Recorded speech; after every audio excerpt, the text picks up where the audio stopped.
Welcome to day 6 of the 2018 Fannie Awards. Hello, home slices, one and all. I'm Andrew Fantasia. Welcome to day 6 of the Fannie Awards. It's day 6 already. And as Socrates once said, oh, we're halfway there. Oh, living on a prayer. Today, we're just going to be talking about my 5th favorite film of the year. And what a film this was, ladies and gentlemen. My number 5 film of 2018 was a very early film in 2018, and it surprised me with just how good it was. And I shouldn't say surprised because it had a lot of big powerhouse names behind it, but surprised because they took something with this subject matter and made it absolutely wonderful. So without further ado, let me introduce you to my 5th favorite film of 2018.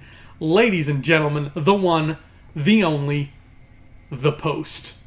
The world of fiction is rife with outlandish, fantastic tales, sure, but sometimes the kind of drama and tension usually reserved for fantasies seeps its way into real-world events.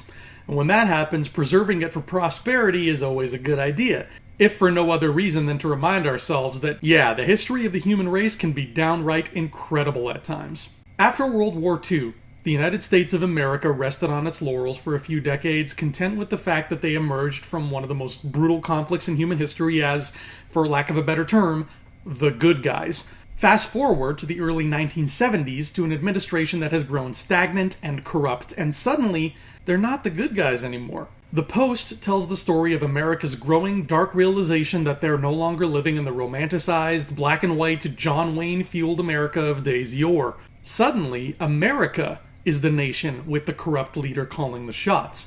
This is all told through the eyes of the folks running the Washington Post. And since those folks have spent decades cozying up to multiple presidential administrations, they suddenly find themselves between a rock and a hard place. Do they publish damning evidence that ousts people they're close with, or do they forsake the truth to maintain the comfortable status quo? To put it more simply, in the words of Professor Dumbledore, it takes a great deal of courage to stand up to your enemies, but it takes a great deal more to stand up to your friends. This is the heart of the conflict in The Post, and it makes for a fantastic story. But how do you take a story about the gray, bland world of newspapers and late-night phone calls and hours of tedious paperwork and make it visually interesting? By getting Steven Spielberg to direct it, and by getting John Williams to compose the score. Couple this with a powerhouse cast led by Tom Hanks and Meryl Streep, and an ending so outstanding it makes you yearn for a sequel that we're probably never going to get, and you've got the makings of one of the best historical dramas in recent memory. Oh, and one last thing.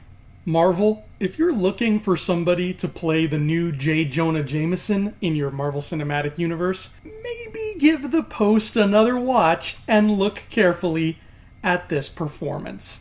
Just a thought.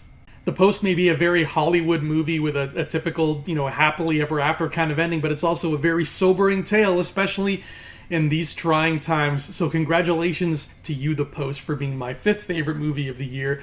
And as they say in the newspaper industry, somebody get me a picture of Spider-Man already! Well, folks, that is it for day 6 of the Fannie Awards. Tune in tomorrow. We got day 7 coming at you, and we got one of my favorite Fannie Awards ever. Just don't tell the other awards because I'm technically not allowed to play favorites. But we'll be giving out the award for Best Original Concept. That all happens tomorrow. Stay tuned. The Fannie Awards will be right back.